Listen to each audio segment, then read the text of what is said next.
Welcome to Rustbuster's Installation Guide for Ford's 1999 to 2016 F-Series Super Duty.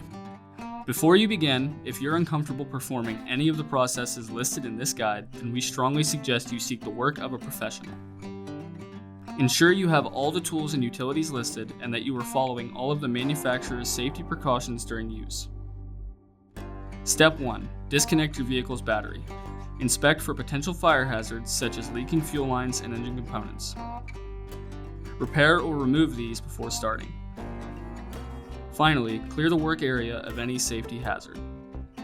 Step 2. Unbolt the truck's cab from the rear cab mount and lift it to create clearance in the work area. Remove the fuel tank, fuel lines, and any brackets or clips near the repair location.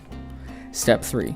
This frame section repairs the area that houses the rear cab mount and both fuel tank cross members. If replacing any of these components, remove them after clearing all fuel lines and removing the fuel tank. If keeping them, remove the perforations on the frame section.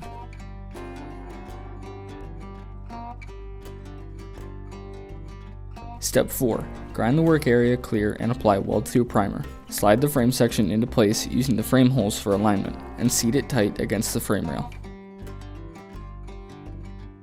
Step 5. Clamp the frame section in place. Following proper welding procedure, tack weld the part to the frame prior to welding all edges fully. If removed, install a replacement rear cab mount and/or fuel tank cross members. Weld the perforation lines closed without welding the mounting holes shut. Finally, apply a rust inhibiting top coat. We recommend our Rustbuster Rust Converter and Primer Spray Paint. Once dry, reinstall the fuel tank, fuel lines, brackets, and lower and reinstall the cab.